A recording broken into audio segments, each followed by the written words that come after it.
Mutual fund में कई schemes हैं और पहले तो ये जानना मुश्किल होता है कि स्कीम्स कैसी हैं, वो अच्छा परफॉर्म करेंगी या नहीं करेंगी। दूसरी बात यह है कि क्या वो स्कीम्स इन्वेस्टर के प्रोफाइल के हिसाब से सूटेबल हैं या नहीं है। तो इस दुविधा को दूर करने के लिए मैं आपके सवालों के माध्यम से आपको एक्सप्लेन करने की कोशिश करता हूं कि कौन सी स्कीम्स आपके लिए सूटेबल हो सकती हैं। नमस्कार, मैं हूं पंकज मटपाल और आज इस वीडियो में मैं फिर आपके कुछ सवालों के जवाब दूंगा। तो शुरू करते हैं ये सवाल जवाब का सिलसिला और लेते हैं पहला सवाल जो पूछा है मोहम्मद हुसैन ने। मोहम्मद हुसैन आप जानना चाहते हैं कि मेरे asset Nifty small cap 250 momentum quality 100 fund of fund कैसा है 10 से 15 साल के लिए, CAGR कितना देगा और क्या एक्टिव फंड ठीक रहेगा। क्वांट स्मॉल कैप में 2 स्मॉल कैप फंड रखा है, क्वांट स्मॉल कैप फंड में ही कंटिन्यू करें ऐसा जानना चाह रहे हैं या फिर कोई और भी स्मॉल कैप फंड आपको ऐड करना चाहिए, ये आपका सवाल है। क्वांट स्मॉल कैप फंड अपने आप में अच्छा है, लेकिन इसका जो पोर्टफोलियो है वो कॉन्सेंट्रेटेड है, फोकस अप्रोच वाला ये फंड है और काफ़ी डायनेमिक फंड मैनेजमेंट है। तो डेफिनेटली इस फंड को तो आप रख ही सकते हैं, लेकिन साथ में ऐड करना हो तो आप Nippon India small cap fund को भी पोर्टफोलियो में शामिल कर सकते हैं। उसकी वजह यह है कि उसका जो पोर्टफोलियो है वो वेल डाइवर्सिफाइड है। तो 2 फंड रखने हों तो फिर एक फोकस्ड अप्रोच वाला क्वांट स्मॉल कैप फंड और दूसरा डाइवर्सिफाइड स्मॉल कैप फंड जिसमें कि 200 के आसपास स्टॉक्स हैं, तो वो Nippon India small cap fund हो सकता है। लेकिन 2 बात आपको जाननी चाहिए। पहली ये कि स्मॉल कैप फंड में उतार चढ़ाव की संभावना अधिक रहती है। जब आप यहाँ पर अच्छे रिटर्न्स की उम्मीद करते हैं, आप सोचते हैं कि आपको 15-16% या उससे ज़्यादा का CAGR मिल सके, तो ये ध्यान रहे कि गिरावट भी यहाँ पर ज़्यादा देखी जा सकती है। तो आपका नज़रिया 10 साल या उससे अधिक का होना चाहिए, तभी आप स्मॉल कैप में करें। और आपके पास यदि ज़्यादा पैसा है, यानी कि आप लार्ज कैप मिड कैप में कर रहे हैं और तब साथ में स्मॉल कैप में भी कर रहे हैं, तब आप ये कंसिडर कर सकते हैं। और यदि आपका सवाल यह है कि क्वांट स्मॉल कैप के साथ आप ये जो बात कर रहे हैं निफ्टी स्मॉल कैप 250 मोमेंटम की, उसे ऐड करें, तो फिर मैं ये सलाह आपको नहीं दूंगा। आपको स्मॉल कैप में रहना है तो स्मॉल कैप में आप एक्टिवली मैनेज फंड लीजिए, वो बेहतर होगा। और साथ ही ध्यान रखें कि आपके पोर्टफोलियो में ऐसा ना हो कि सिर्फ एक ही फंड है और भी स्मॉल कैप, तो ऐसी गलती ना करें। यदि आपके पास एक ही फंड है तो स्मॉल कैप नहीं बल्कि आप एक मल्टी कैप फंड लें, ताकि आपको large cap mid cap small cap सभी तरह के मार्केट सेगमेंट का एक्सपोजर मिल सके। दूसरी बात एक और कहूँगा कि आपको या किसी भी निवेशक को यदि स्मॉल कैप इंडेक्स में करना हो तो फिर Nifty small cap 250 index fund में करें। मोमेंटम जो होता है बेसिकली एक फैक्टर इन्वेस्टिंग है और लॉन्ग टर्म के लिए मोमेंटम, वैल्यू, क्वालिटी, इन सब के बजाय जो आपके ट्रेडिशनल इंडेक्सेस हैं वो बेहतर रहेंगे। तो आपको ब्रॉड बेस्ड इंडेक्स में इन्वेस्ट करना चाहिए। तो आपने जो इन्फॉर्मेशन शेयर की वो पूरी नहीं है मेरे हिसाब से। जितनी इन्फॉर्मेशन है उसके हिसाब से मैंने आपको आंसर दिया, लेकिन हो सके तो आप अपना क्वेश्चन और थोड़ी ज़्यादा इन्फॉर्मेशन के साथ में शेयर करें कि आपके पोर्टफोलियो में कितने फंड्स हैं और अगर बहुत सारे फंड्स हैं तो सभी फंड्स के नाम बताएं, उनमें कितना आपने एलोकेट किया हुआ है वो बताएं, ताकि मैं आपको और भी सही तरीके से उत्तर दे सकूं। अगला सवाल जो मैं ले रहा हूं ये पूछा है अनिल कुमार जी ने। अनिल कुमार जी आपने पूछा है कि क्या हम एक साथ एक फ्लेक्सी कैप और एक मल्टी कैप फंड में निवेश कर सकते हैं, और ये बहुत अच्छा सवाल है और मैं कहूँगा कि बिल्कुल कर सकते हैं। लेकिन ये बात ज़रूर ध्यान देनी चाहिए कि जब आप फ्लेक्सी कैप फंड में इन्वेस्ट कर रहे हों तो ये देख लें कि उस फंड का जो मेजर एलोकेशन है वो किस तरह के मार्केट सेगमेंट में है, क्योंकि most of the flexi cap funds उनका जो मेजर एक्सपोजर है वो लार्ज कैप में है। तो ये देखना चाहिए आपको किस तरह का फंड है। लेकिन जो आपने सवाल पूछा कि मल्टी कैप और फ्लेक्सी कैप एक साथ, ये अच्छी स्ट्रेटेजी हो सकती है, क्योंकि मल्टी कैप के जरिए आपको large cap, mid cap, small cap सभी जगह पर हर समय एक्सपोजर मिलेगा। और फ्लेक्सी कैप फंड का फंडा ये है कि फंड मैनेजर ये डिसाइड करेंगे कि किस तरह के मार्केट सेगमेंट में एक्सपोजर किस वक्त पर ज़्यादा या कम होना चाहिए। हालांकि ये बात तय है कि लार्ज कैप में एक्सपोजर आपको ज़्यादा दिखाई देगा, लेकिन फिर भी स्कोप है कि मिड कैप स्मॉल कैप में भी यहाँ पर एक्सपोजर मिल सकता है। तो यदि आप दोनों कैटेगरी एक साथ अपने पोर्टफोलियो में रखेंगे तो फ़ायदा ये होगा कि एक फंड के जरिए आपको large cap, mid cap, small cap सभी तरह का एक्सपोजर मिलेगा, और फ्लेक्सी कैप के जरिए जो फंड मैनेजर की जो फंड मैनेजर का विजडम है उसका फ़ायदा आपको मिल सकता है। तो बेशक आप 2 फंड ले सकते हैं, लेकिन ऐसे में यदि फंड का नाम जानना चाहें तो मल्टी कैप में कोटक मल्टी कैप फंड या ICICI prudential multi cap fund अच्छी चॉइस हो सकती है।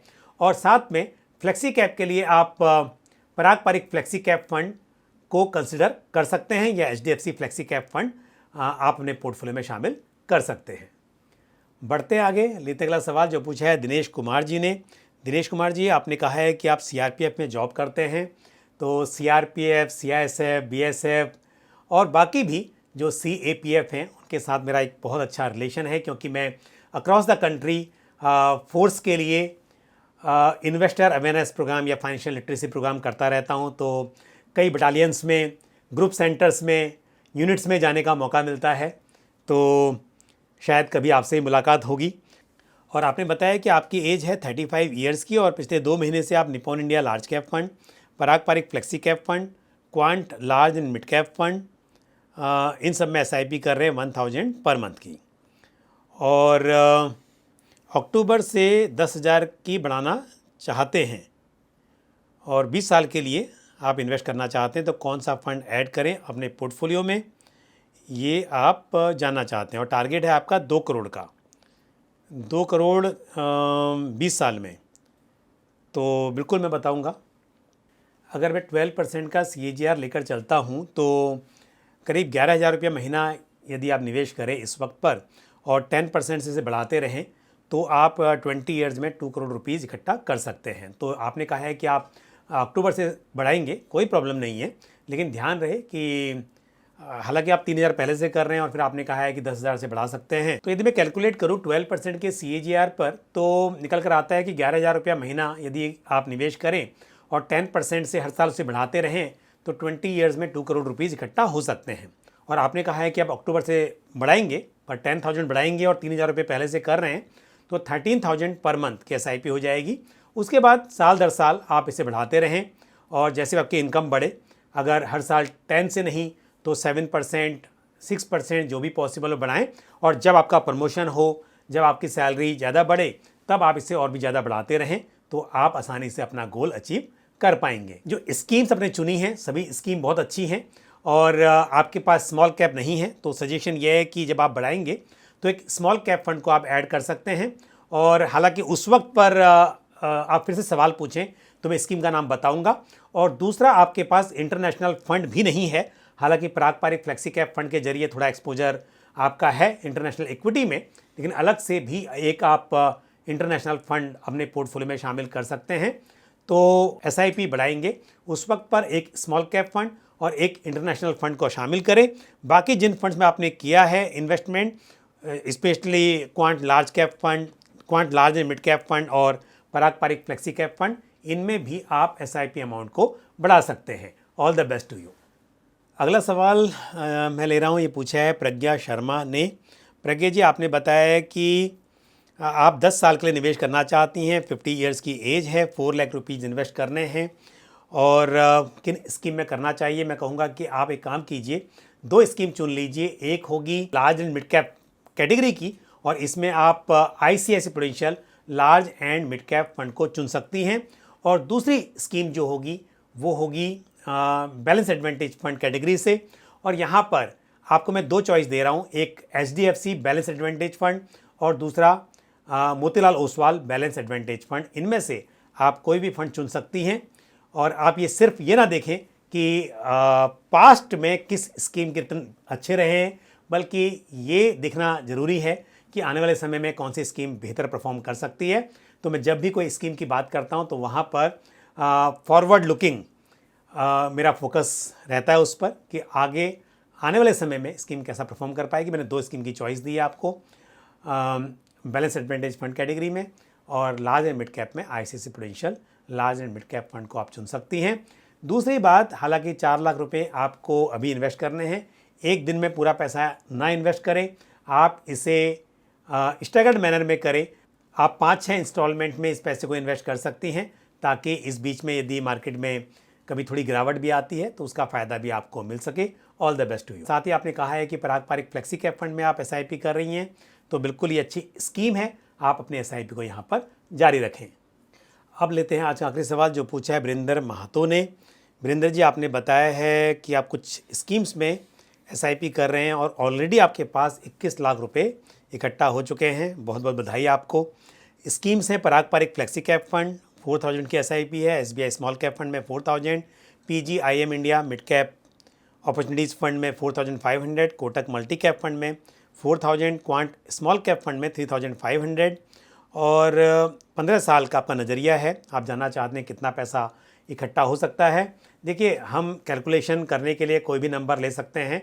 वैसे उम्मीद कीजिए कि आपको लंबे समय में जिस तरह की स्कीम्स आपने ली हैं, जहां पर स्मॉल कैप भी है, मिड कैप भी है, तो 15% का CAGR आपको एक्सपेक्ट करना चाहिए। लेकिन फिर भी कैलकुलेशन पर्पज़ के लिए मैं 12% के रेट से कैलकुलेट कर रहा हूं। यहाँ पर 21 लाख का लमसम और 20,000 की SIP। देखते हैं 15 साल में कितना बन सकता है। तो ये निकल कर आता है 1 करोड़ 15 लाख रुपए, यानी कि 12% के रेट से मैंने कैलकुलेट किया है।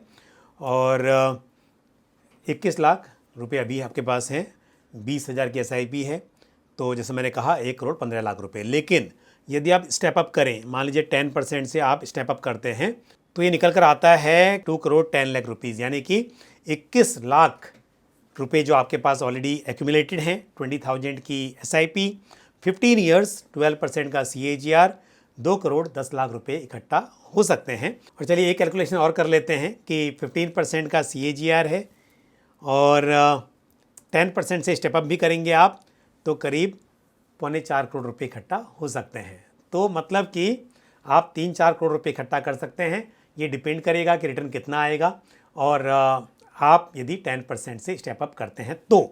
मैं इसलिए ये कैलकुलेशन बता रहा हूँ क्योंकि आप जानते हैं कि म्यूचुअल फंड्स में रिटर्न्स गारंटेड नहीं होते हैं, बट 12 से 15% का CAGR एज्यूम किया जा सकता है लॉन्ग टर्म में। तो इस हिसाब से मैंने आपको कहा, तो आप इन्वेस्टमेंट करते रहिए, समय के साथ इन्वेस्टमेंट अमाउंट को बढ़ाते रहिए। और एक सलाह आपको और दूंगा कि PGIM India mid cap opportunities fund जिसमें आप SIP कर रहे हैं उसे रोक दें, उसकी जगह पर आप Motilal Oswal mid cap fund में SIP शुरू करें, तो मेरे हिसाब से ये एक बेहतर चॉइस हो सकती है। All the best to you. तो आज के लिए बस इतना ही। जिन सवालों के मैंने उत्तर दिए, मुझे उम्मीद है ये जानकारी आपको समझ में आई होगी, पसंद आई होगी। और अपने सवाल और सुझाव इसी तरह से आप कमेंट बॉक्स में पोस्ट करते रहें। इसी के साथ मुझे दीजिए इजाज़त। अगले वीडियो में फिर किसी इंपॉर्टेंट टॉपिक के साथ या फिर आपके सवालों के उत्तर के साथ आपसे मुलाकात होगी। Thank you. जय हिंद। म्यूचुअल फंड निवेश बाजार जोखिमों के अधीन है। योजना से संबंधित सभी दस्तावेजों को ध्यान से पढ़ें।